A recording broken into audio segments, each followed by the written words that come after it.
Welcome to Suman TV. నేను మీ Suman TV Nag. కోల్కతాలో జరుగుతున్నటువంటి ఇన్సిడెంట్ గురించి వాళ్ళ ప్రతి ఒక్కరు ఒక జస్టిస్ కావాలని కోరుకుంటూ ఉన్నారు. సో ప్రతి ఒక్కరూ దీంట్లో న్యాయం జరిగితే బాగుంటుంది అనుకున్నటువంటి ఆలోచనతోటి ముందుకు వెళ్తే బాగుంటుంది. అట్ ద సేమ్ టైం వాళ్ళ దేశం మొత్తం పాకిస్తాన్తో సహా ప్రతి ఒక్కరూ కూడా ట్విట్టర్ రూపంలో ఫైట్లు చేస్తూ ఉన్నారు.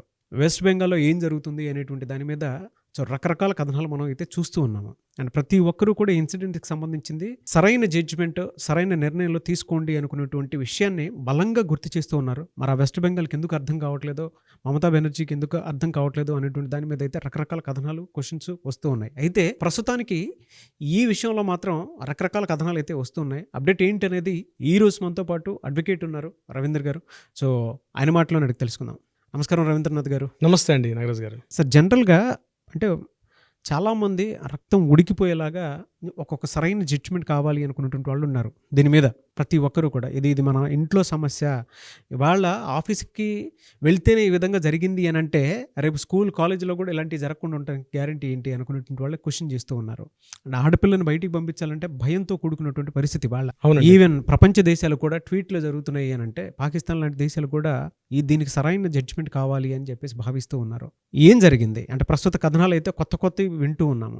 ఆగస్టు 8 అంటే స్వతంత్ర దినోత్సవానికి ఎగ్జాక్ట్లీ ఒక 1 వీక్ బ్యాక్ జరిగే సంఘటన యావత్ దేశాన్ని కనిపిస్తున్నటువంటి ఒక దుర్ఘటనగా మనం చెప్పుకున్నాం. దీని గురించి ప్రాథమిక సమాచారం మేరకు మనం గతంలో ఒక వీడియో చేసాం, కానీ రోజుకు ఒక ఎపిసోడ్ కనిపిస్తుంది దీని మీద. అంటే దీనికి దారితీసే కారణాలు కూడా మనం విశ్లేషిద్దాం. ఎందుకనేసి మొదట్లో మనం ఏమనుకున్నామంటే సంఘటన జరిగింది ఆగస్టు 8వ తేదీ నాడు అర్ధరాత్రి 2 గంటల నుంచి 6 గంటల మధ్యలో కేసు జరిగింది. ఆ అమ్మాయి నిద్రిస్తున్న సమయంలో 3 గంటల నుంచి 6 గంటల సమయంలో ఒక నిందితుడు వచ్చి అత్యాచారం చేశాడు. అత్యాచారం చేయడమే కాకుండా మర్డర్ కూడా చేసి ఎస్కేప్ అయిపోయాడు. ఇమీడియట్గా విషయాన్ని 6 గంటలకు తెలిసింది. 7 గంటలకు పోలీసులు ఎంటర్ అయ్యారు.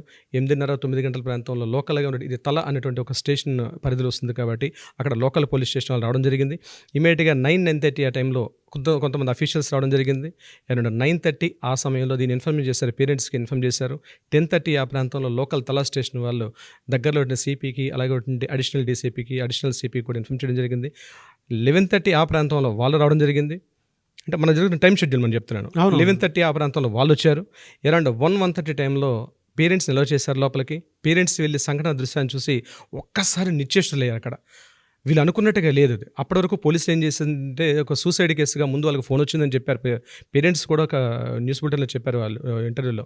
మాకు ఇన్ఫార్మ్ చేశారు ఏంటంటే ఒక సూసైడ్ ఇన్ఫర్మేషన్ వచ్చిందని చెప్పి. బట్ ఆ ఇన్ఫర్మేషన్కి 1 o'clock జరిగిన ఇన్సిడెంట్ ప్రత్యక్షంగా చూసినప్పటికీ ఇది సూసైడ్ కాదు, ఇది గ్యాంగ్ రేప్ జరిగింది అని వాళ్ళు ప్రత్యక్షంగా చెప్పారు. 1 o'clock జరిగిన తర్వాత అరౌండ్ 3:30కి వాళ్ళు ఏం చేశారంటే ఇది పోలీసులతో కాదు, ఇది అడిషనల్ సింగిల్ మేజిస్ట్రేట్ ఒక ఆయన ఆధ్వర్యంలో జరగాలి, ఈ యొక్క ఎంక్వైరీ ఏదైతే ఉందో అక్కడ జరగాలని చెప్పి వాళ్ళు రిక్వెస్ట్ చేసుకున్నారు. ఇమీడియట్గా 4:30 ఆ ప్రాంతంలో అడిషనల్ మేజిస్ట్రేట్ కూడా రావడం జరిగింది. 5 o'clock దీన్ని పోస్ట్ మార్టం పంపించారు. ఇది ఆ రోజు 8వ తారీఖు అంటే 9వ తారీఖు టోటల్గా జరిగిన షెడ్యూల్ ఇది.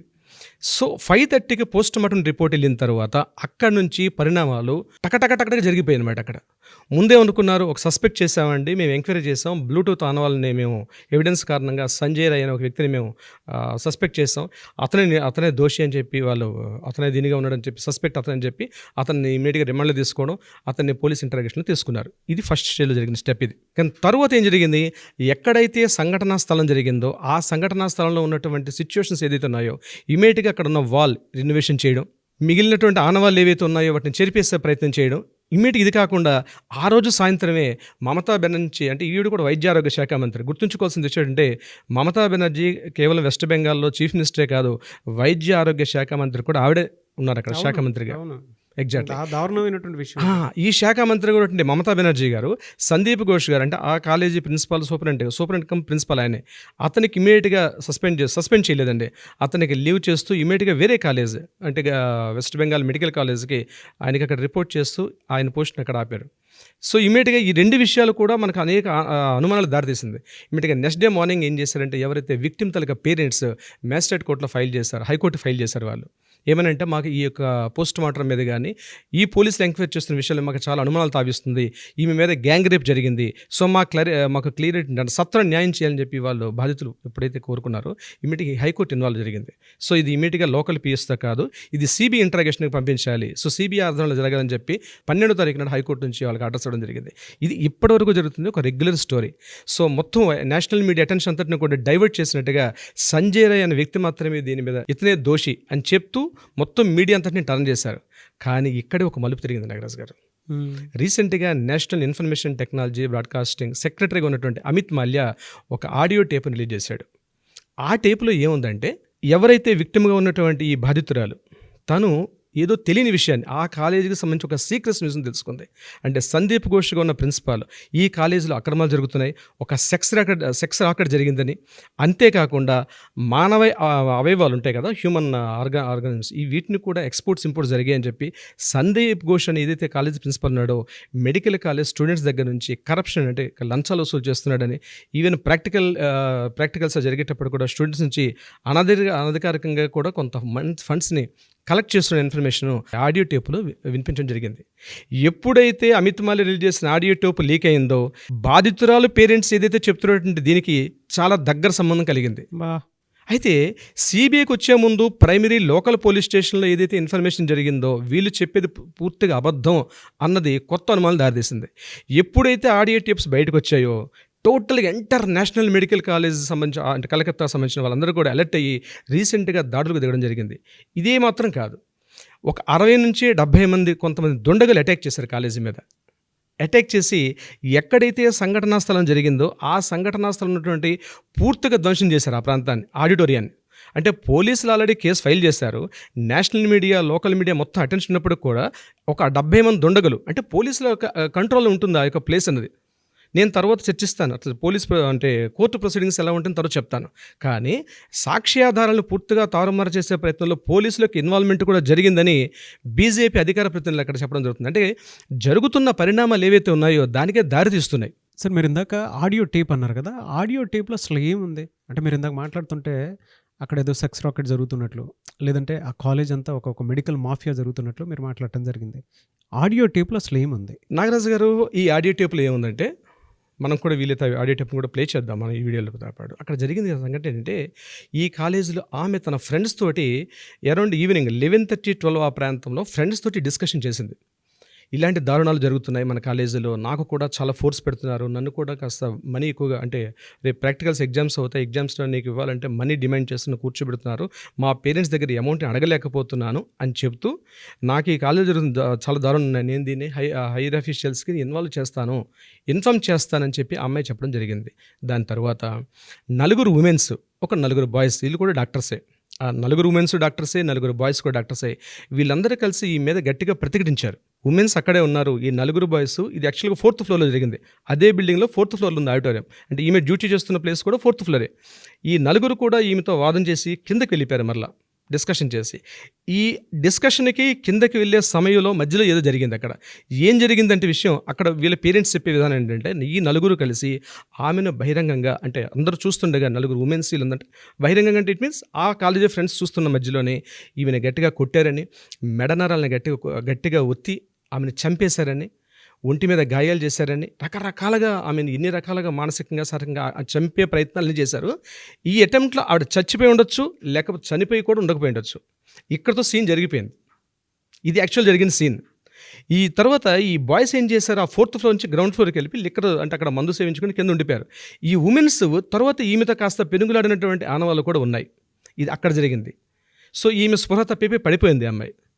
మరి స్పృహ తప్పిందా లేకపోతే చనిపోయిందా అంది, అది మనకి పోస్ట్మార్టం రిపోర్ట్స్లో కానీ ఫైనల్ రిపోర్ట్స్ వస్తే కానీ మనకు తెలియదు, సస్పెక్ట్ చేస్తున్నాం మనం ఇప్పుడు ఏంటంటే ఆడియో క్లిప్స్ ప్రకారం.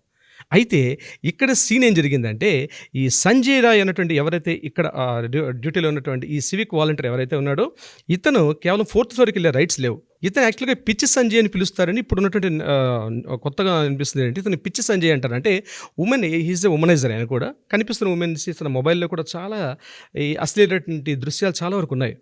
ఈ సంజయ్ రాయ్ వాళ్ళు పిలిపించారని, కాస్త పైన ఫ్లోర్లో ఉన్నటువంటి దాన్ని క్లీనింగ్ చేసేసి అమ్మాయిని పక్కకు పెట్టామని చెప్పారని, ఈ సంజయ్ రాయ్ 4th ఫ్లోర్ పైకి, అంటే పర్మిషన్ లేకపోయినా సంజయ్ రాయ్ 4th ఫ్లోర్ పైకి వెళ్ళి ఎక్కడైతే విక్టిమ్, అంటే ఈ దారుణం జరిగిన ఆ సంఘటనలో ఆ అమ్మాయిని విగత జీవులుగా చూసినటువంటి ఆ అమ్మాయిని, తను చనిపోయిన శవాన్ని తను సెక్స్ చేసి తను మరింత భయంకరంగా తన యొక్క పైశాచికత్వాన్ని సంజయ్ తీర్చుకున్నాడు.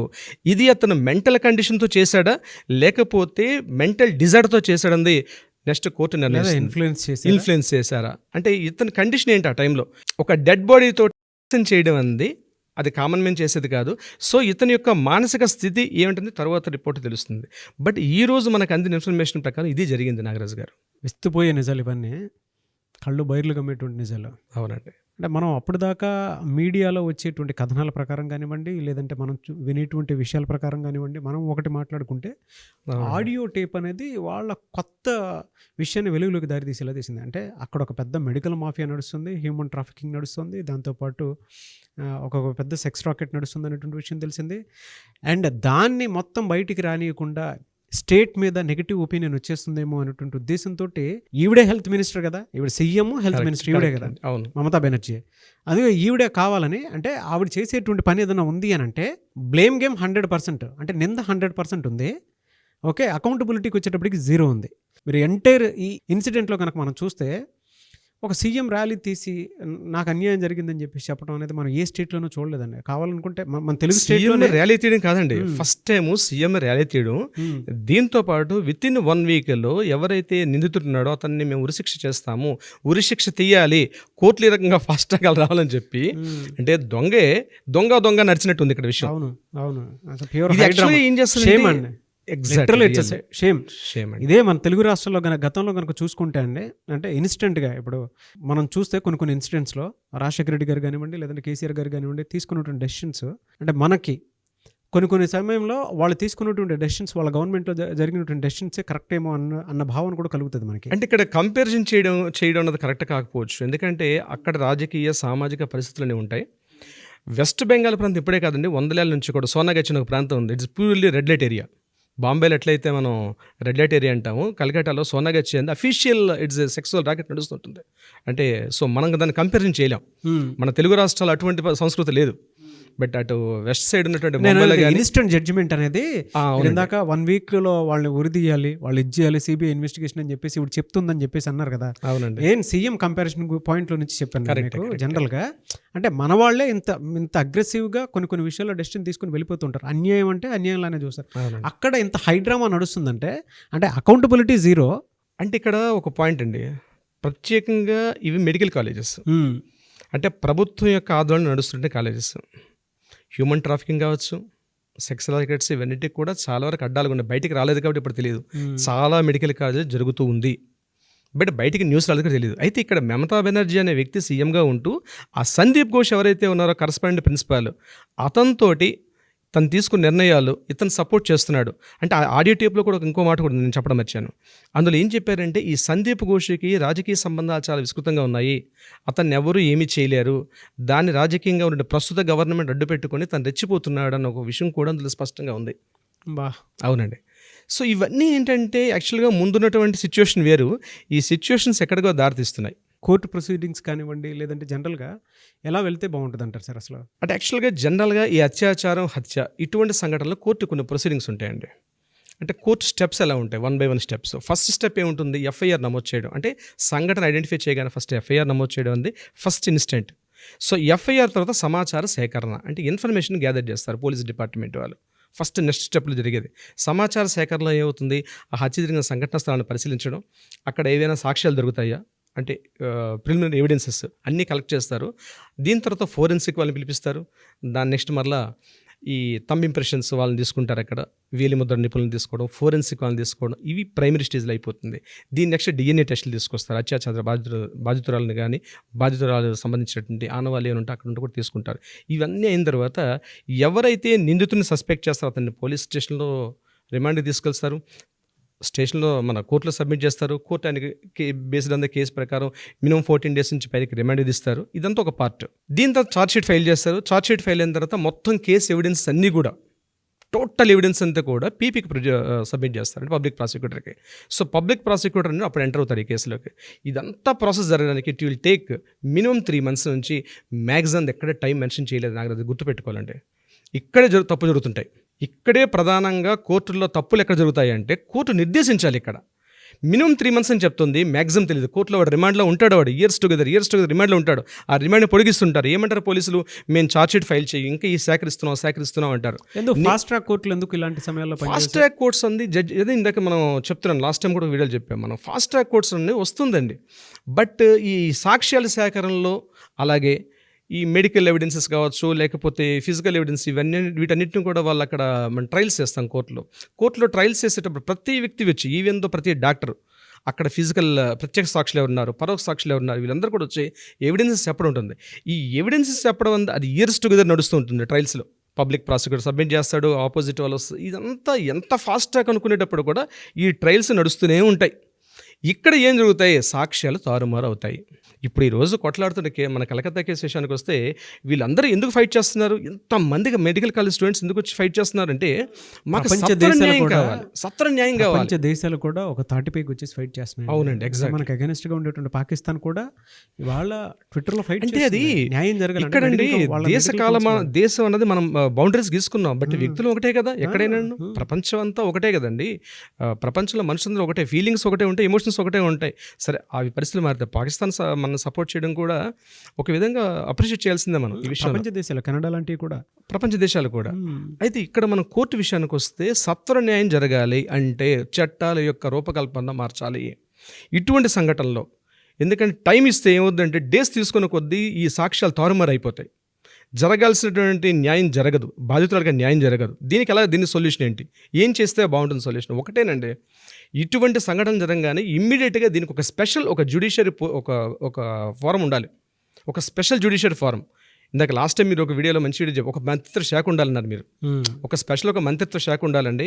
ఆరోగ్య శాఖ, ఆర్థిక శాఖ ఎలా ఉంటుందో ఇటువంటి అత్యాచార సంఘటనలు ఇట్లాంటి జరిగేటప్పుడు ఒక స్పెషల్ పోర్ట్ఫోలియో ఒకటి ఉండాలి.